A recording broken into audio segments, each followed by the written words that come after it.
दोस्तों, ब्रेक के बाद एक बार फिर आप सबका खैर मकदम और आप देख रहे हैं टीवी का खास प्रोग्राम अधूरे ख्वाब।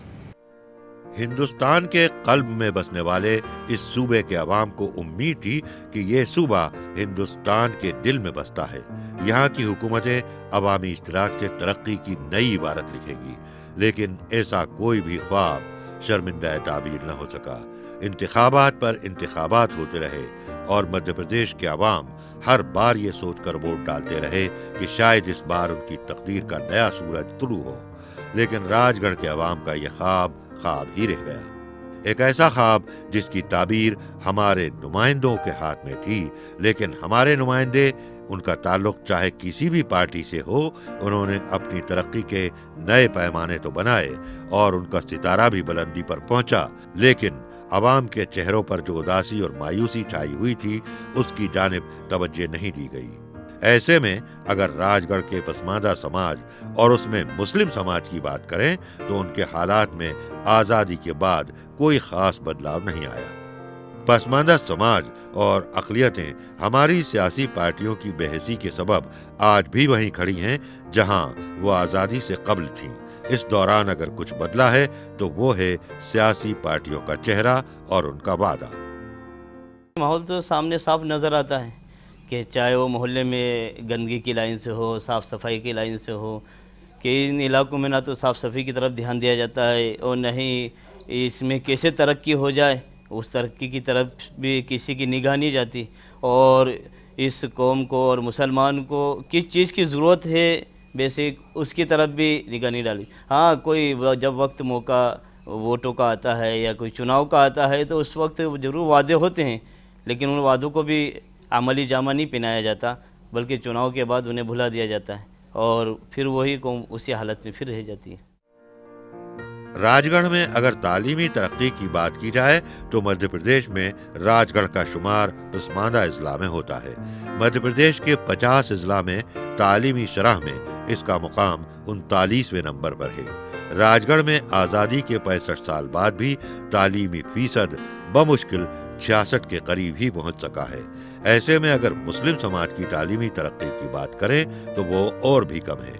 ऐसा नहीं है कि यहाँ का मुस्लिम समाज पढ़ना नहीं चाहता, यहाँ का मुस्लिम समाज भी पढ़ना चाहता है और पढ़ लिख कर खुद कफील बनकर अपने माशरे और मुल्क को तरक्की की राह पर ले जाना चाहता है। लेकिन आज़ादी के बाद मध्य प्रदेश में अब तक जिन पार्टियों ने हुकूमत की उनमें कांग्रेस और बीजेपी की हुकूमतों ने राजगढ़ को स्पेशल पैकेज के तहत तरक्की की बुलंदी अता करने का ख्वाब ही नहीं देखा। तरक्की के नए पैकेज की बात तो छोड़िए, यहाँ तो मल्टी सेक्टोरल डेवलपमेंट स्कीम और सच्चर कमेटी की सिफारिशात को भी ठीक से नाफिज नहीं किया गया। यहाँ के मुस्लिम समाज की जिंदगी का मयार दूसरे तबके के अवाम से बहुत नीचे है।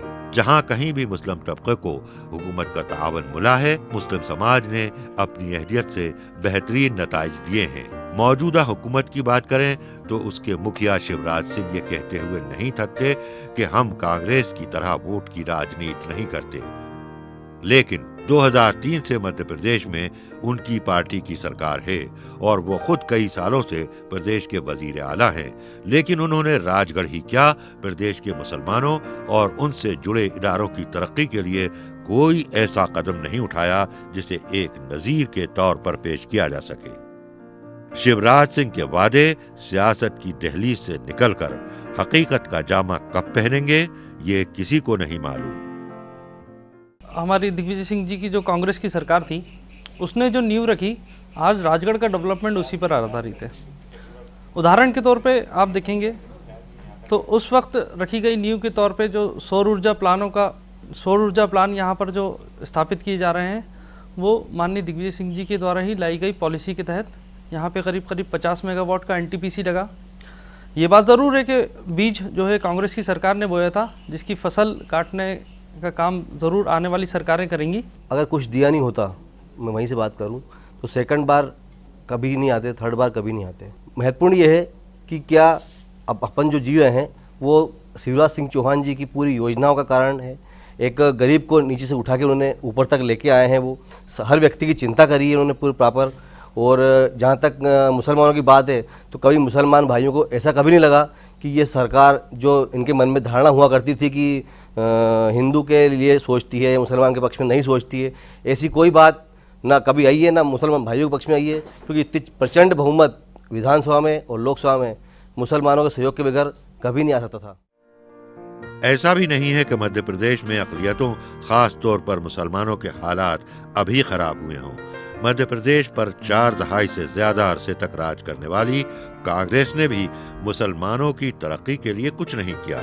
अगर कांग्रेस ने अपने दौर इक़्तिदार में मुसलमानों की हमाजहत तरक्की का काम किया होता तो आज सूबे का मुसलमान इतना पसमानदा नहीं होता। कांग्रेस ने सूबे में मुसलमानों और मुस्लिम इदारों को जिस हालत पर रखा था, बीजेपी भी उसी राह पर चलते हुए अपने दौर इक़्तिदार में काम कर रही है। कांग्रेस अहद में मध्य प्रदेश के अक़लियती इदारे हाशिए पर थे, बीजेपी के अहद में भी हाशिए पर ही हैं। और अगर ये कहें कि मध्य प्रदेश में अक़लियतों से मुतालिक जितने इदारे हैं, चाहे वो मध्य प्रदेश उर्दू अकादमी हो, मदरसा बोर्ड हो, वक्फ बोर्ड या मसाजिद कमेटी, सब हुकूमत की अदम तवज्जुही का न सिर्फ शिकार हैं बल्कि बीमार हैं, तो गलत नहीं होगा। मध्य प्रदेश की सरकारी मुलाजमतों में मुसलमानों का तनासुब क्या है, ये किसी से पोशीदा नहीं है।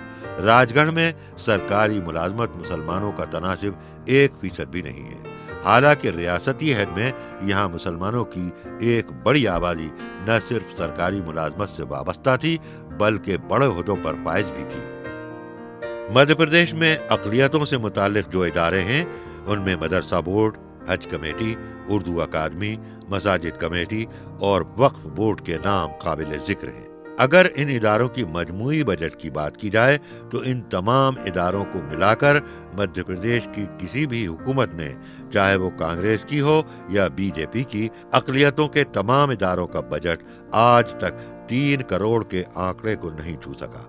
इससे आप खुद अंदाजा लगा सकते हैं कि मध्य प्रदेश की सरकारें अक़लियतों के मसाइल को लेकर कितनी संजीदा हैं।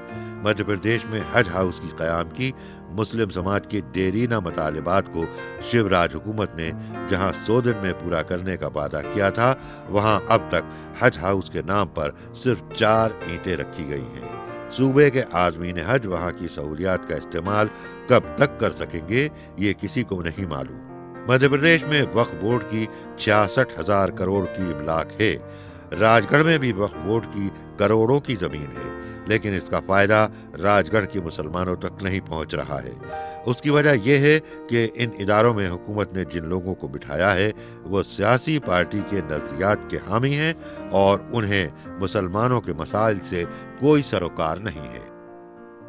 यही वजह है कि राजगढ़ में वक्फ बोर्ड की करोड़ों रुपए की अमलाक को जमीनी माफिया ने खुर्द बुर्द कर दिया, लेकिन न तो वक्फ बोर्ड के कान पर जू रेंगी और न ही मध्य प्रदेश सरकार की। आंकड़ों में अगर आंखें अगर आप तो राजगढ़ के अंदर हज़रत बाबा बदख्शानी रहमतुल्लाह अलैह की एक दरगाह शरीफ है जो वक्फ के अंदर रजिस्टर्ड है, और मध्य प्रदेश के अंदर तीसरी सबसे बड़ी ये जो है रिटर्निंग असेट्स वाली प्रॉपर्टी है। और आंकड़ों के अंदर अगर नापें तो राजगढ़ के अंदर करीब जो है 500 करोड़ रुपए से ऊपर की वक्फ प्रॉपर्टी यहाँ पर आज की मार्केट वैल्यूएशन के हिसाब से मौजूद है। वक्फ बोर्ड की भी एक विडम्बना थी कि काफ़ी साल भर से वक्फ बोर्ड भंग पड़ा था, चेयरमैन का चुनाव पेंडिंग पड़ा हुआ था, पर अब हमारे यहाँ शौकत खान साहब नए चेयरमैन के तौर पे आए हैं और ही इज़ यंग यूथ हैं, पहली बार कोई इलेक्टेड बना है, इससे पहले सब नॉमिनेटेड होते थे, तो प्रदेश की जनता को बहुत ज़्यादा उनसे उम्मीदें हैं। दोस्तों, आप देख रहे हैं टीवी का ख़ास प्रोग्राम अधूरे ख्वाब और आज हम मौजूद हैं आपके शहर राजगढ़ में। दोस्तों, राजगढ़ एक तारीखी शहर, और मध्य प्रदेश की बात करें तो मध्य प्रदेश में 56 के बाद जितनी भी सरकारें आई हैं, यहाँ पर बीजेपी और कांग्रेस दोनों की सरकारें रही हैं, लेकिन यहाँ का विकास और यहाँ की विकास की नई इबारत की बात करें तो हमें हर कदम पर मायूसी होती है। यहाँ पर वक्फिया प्रॉपर्टीज़ भी बहुत सारी हैं, लेकिन वो भी नाजायज़ कब्जा का शिकार है। क्या इसकी वजह, ये तो हम आपको बताएंगे, लेकिन उससे पहले छोटा सा ब्रेक, मिलते हैं ब्रेक के बाद।